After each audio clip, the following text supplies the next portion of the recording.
మన రక్షకుడైన యేసుక్రీస్తు నామములో అందరికీ వందనాలండి. ఈరోజు దేవుని మాటలు కొరింథీయులకు రాసిన 2వ పత్రిక 3వ అధ్యాయం 16వ వచనం. వారి హృదయము ప్రభువు వైపునకు ఎప్పుడు తిరుగునో అప్పుడు ముసుగు తీసివేయబడును. ప్రియమైన దేవుని బిడ్డలారా, మనకందరికీ అపవాది ముసుగు తొడిగించాడు. పాపమనే ముసుగు, శాపమనే ముసుగు, రోగమనే ముసుగు, బలహీనతనే, గ్రుడ్డితనమనే ముసుగు. దేవుని బిడ్డలారా,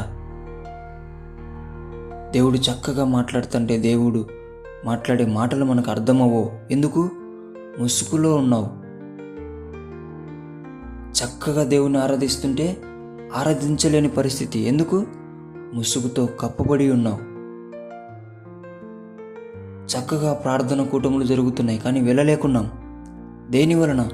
ముసుగుతో నింపబడి ఉన్నాం. ప్రేమైన దేవుని బిడ్డలారా, ఈ ముసుగు తీసివేయబడాలి అంటే మొట్టమొదటగా నీ హృదయం ప్రభు వైపునకు త్రిప్పుకో. దేవుడు ఆ క్షణమే, అప్పుడే ఆ ముసుగు నీ నుండి తొలగిస్తాడు. ప్రేమైన దేవుని బిడ్డలారా, మనకున్నటువంటి శాపం, పాపం, గ్రుడ్డితనం, బలహీనత, అర్థంగానితనం, స్వతంత్రం అనుభవించుకోకుండా ఉండే జీవితం, ఈ ముసుగులన్నీ మనకు అపవాది ఉంచి ఉంటున్నాడు. వాటి నుండి నువ్వు బయటపడాలి అంటే నీ హృదయం సంపూర్ణంగా, పరిపూర్ణంగా ప్రభు వైపు త్రిప్పుకో. గొప్ప విడుదల పొందుకో. గొప్ప గొప్ప కార్యములు నీ జీవితంలో నువ్వే స్వయంగా చూడబోతున్నావు.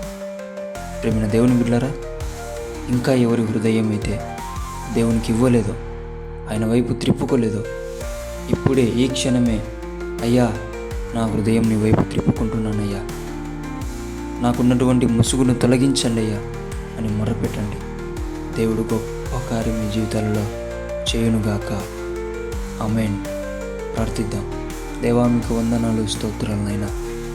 ఎవరైతేనైనా ముసుగును తొలగించుకోవాలని ఆశపడుతూ నీ దగ్గరికి వచ్చి నీ వైపు వారి హృదయమును త్రిప్పుకుంటున్నారో ఆ క్షణమేనైనా గొప్ప విడుదల వాళ్ళకిచ్చి వారికి ఉన్నటువంటి ముసుగును యేసు నామములో తొలగించమని ప్రార్థిస్తున్నాం తండ్రి. ఆమేన్.